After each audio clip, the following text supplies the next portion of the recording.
Baik, bismillahirrahmanirrahim. Assalamualaikum warahmatullahi wabarakatuh. Bagaimana kabarnya hari ini? Sehat semua? Ya, semoga kita selalu dalam keadaan sehat. Nah, pada pembelajaran kali ini kita akan pelajari bersama materi tentang lingkaran, khususnya yaitu unsur-unsur lingkaran. Nah, oleh karena itu silakan kalian simak, kalian pahami materi berikut dengan sebaik-baiknya. Oke, baik, kita mulai ya. Oke, pertama perlu kita ketahui bahwa lingkaran yaitu himpunan titik-titik pada bidang datar yang berjarak sama terhadap satu titik tertentu. Nah, manakah himpunan titik-titiknya? Nah, kalian perhatikan sketsa berikut.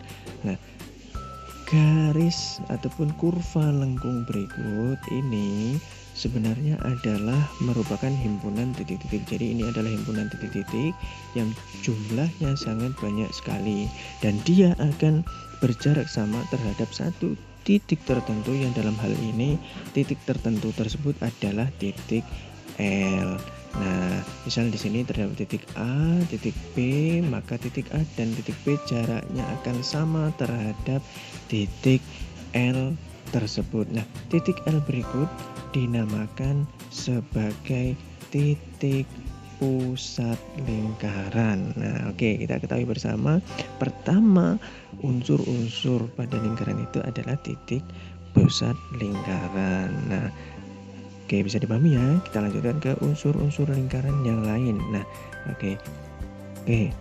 Apalagi unsur-unsur yang ada pada lingkaran? Nah, pada lingkaran terdapat yang namanya jari-jari. Nah, perlu kita ketahui bersama bahwa jari-jari yaitu garis yang menghubungkan antara titik pusat lingkaran, titik pusat berikut dengan satu titik yang terdapat pada lingkaran. Nah, misalkan di sini terdapat satu titik pada lingkaran yaitu titik A, maka garis yang menghubungkan antara titik pusat dan titik A pada lingkaran berikut dinamakan sebagai jari-jari. Nah, biasanya jari-jari pada lingkaran disimbolkan dengan huruf R kecil. Oke, bisa dipahami ya.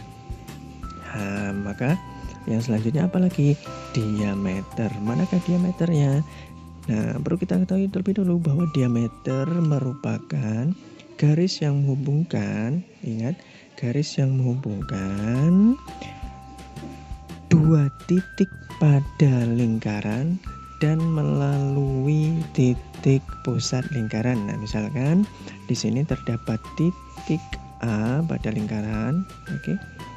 Kemudian titik B pada lingkaran, maka garis yang menghubungkan titik A dan titik B akan tetapi dengan catatan harus melalui titik pusat itu dinamakan sebagai diameter. Nah, biasanya disimbolkan dengan huruf D kecil. Oke, disimbolkan dengan huruf D kecil. Nah, kita ketahui bahwa garis yang menghubungkan antara titik pusat ini tadi dan satu titik yaitu titik A tadi kan merupakan jari-jari lingkaran yang disimbolkan dilambangkan dengan huruf R kecil.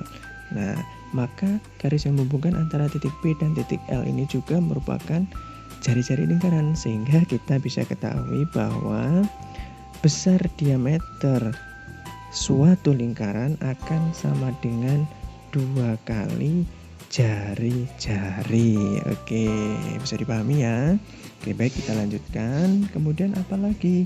Kemudian pada lingkaran terdapat tali busur. Nah, apa tali busur itu? Tali busur yaitu garis yang menghubungkan dua titik pada lingkaran. Ingat, dua titik pada lingkaran.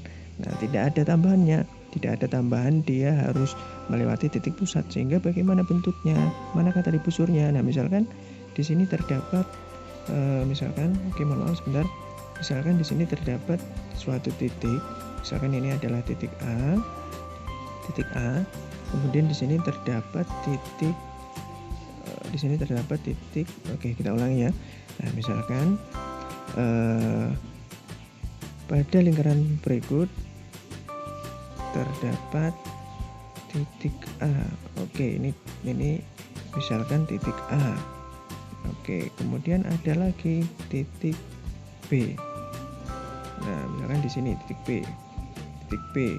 Nah, maka garis yang menghubungkan antara titik A dan titik B ini dinamakan sebagai tali busur lingkaran. Ingat, dia tidak melewati titik pusat sehingga bentuknya akan ataupun sketsanya seperti inilah. Nah, maka garis AB itu adalah merupakan tali busur lingkaran. Oke, bisa dipahami ya. Baik, kita lanjutkan. Setelah tali busur yaitu ada apa lagi? Ada busur. Nah, oke.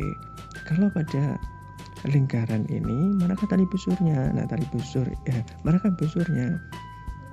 Oke, perlu kita ketahui juga bahwa busur itu merupakan kurva. Nah, kurva pada lingkaran yang menghubungkan dua titik pada lingkaran, kurva lengkung tentunya. Nah, maka misalnya ini terdapat titik A, kemudian ini juga titik B, maka manakah busurnya? Nah, busurnya adalah ini dia. Oke, ini adalah busurnya. Nah, biasanya dinamakan sebagai busur AB. Nah, kemudian di sebelahnya juga terdapat busur AB. Nah, maka ada dua. Ketika ada dua titik yang dihubungkan, maka terdapat dua busur. Akan tetapi jika tidak ada pernyataan yang lain, maka otomatis misalnya hanya disebutkan busur AB, maka yang kita gunakan adalah busur yang lebih kecil ini. Oke, baik, kita lanjutkan ya. Oke, berikutnya yaitu apotema. Manakah apotema pada lingkaran? Nah, perlu kita ketahui terlebih dahulu bahwa apotema merupakan jarak antara tali busur terhadap titik pusat lingkaran, sehingga apabila ini tadi terdapat tali busur AB, oke, misalnya ini tadi terdapat tali busur AB, ini titik A, kemudian ini titik B, ini titik A, titik B. Nah, kemudian ini adalah tali busur AB, maka apotemanya mana? Jarak antara tali busur dan juga titik pusat. Maka kita harus menarik garis yang tegak lurus dari titik pusat ke siapa? Ke tali busur AB. Nah, ini harus tegak lurus. Nah, maka mana apotemanya? Nah, misalnya di sini titik C, maka apotemanya adalah garis yang menghubungkan siapa?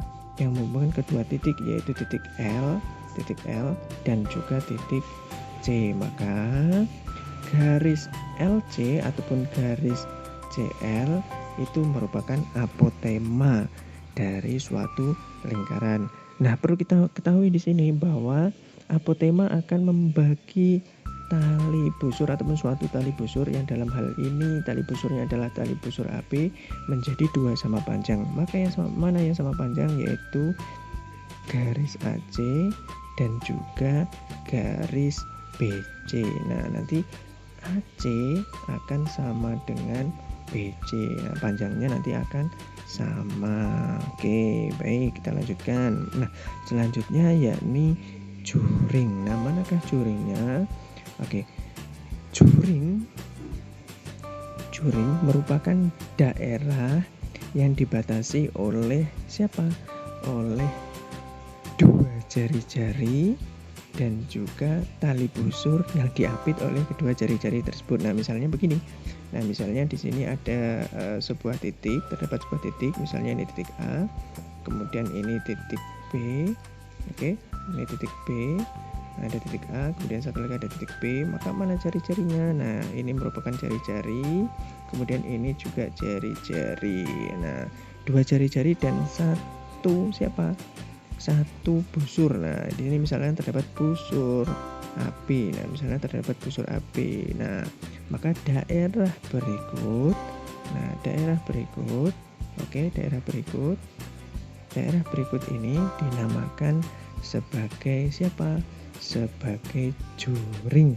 Juring siapa? Juring ALB. Oke, begitu ya. Oke, kita lanjutkan. Berikutnya yaitu tembereng. Oke. Manakah tembereng?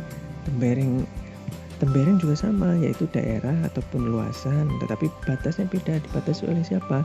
Dibatasi oleh busur dan tali busurnya.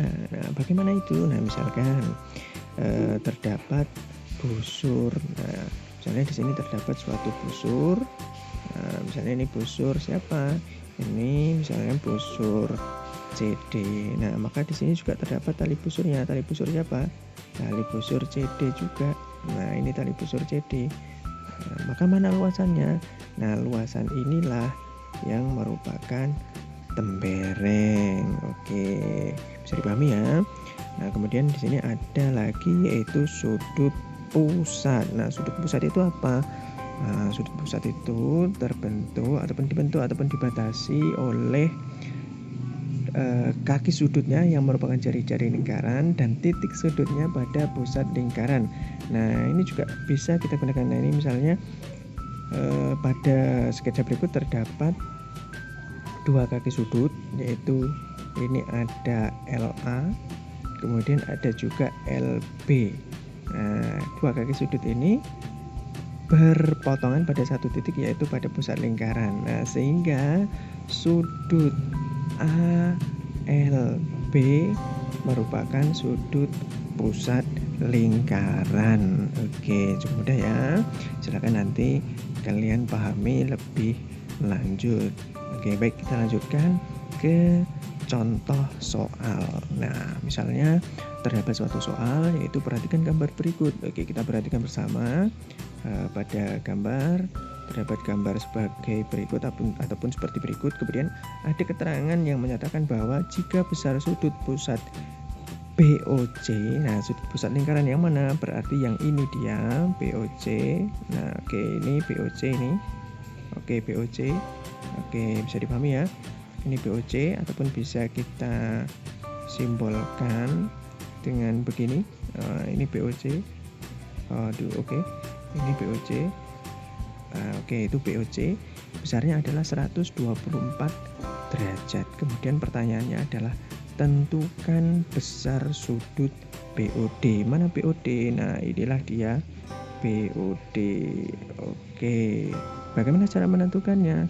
Nah, ini cukup mudah. Kalian perhatikan sudut BOC yang ini dan juga sudut BOD. Kita lihat ternyata kedua sudut berikut dia saling apa? Saling membentuk sudut lurus. Oke.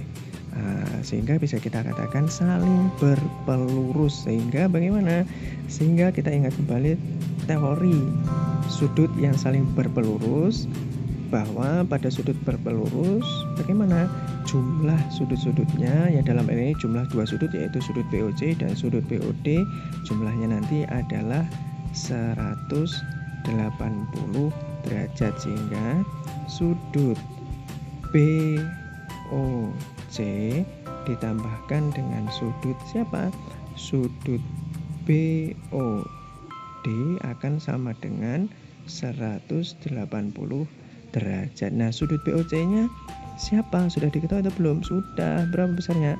124 derajat. Kita masukkan 124 derajat ditambah dengan siapa? Sudut BOD yang dicari. Maka ini sudut BOD sama dengan 180 derajat. Begitu ya. Nah, kita lanjutkan bahwa mohon maaf, ini kita kerjakan di sebelah sini, kita geser. Harusnya lurus di sini, akan tetapi di sini tidak cukup, maka kita geser ke sini. Nah, kita lanjutkan bahwa sudut BOD nanti akan sama dengan siapa? Akan sama dengan 180 derajat dikurangi dengan siapa? 124 derajat, sehingga sudut BOD nanti akan sama dengan berapa? 180 derajat dikurangi 124 derajat, yakni siapa? Yaitu 50 berapa? 56 derajat. Oke, dengan cara berikut kita bisa menentukan besar sudut BOD, yaitu sebesar 56 derajat. Oke, bisa dipahami ya. Oke, silakan nanti kalian pelajari lebih lanjut. Cukup untuk video kali ini. Jumpa lagi pada video berikutnya. Wassalamualaikum warahmatullahi wabarakatuh.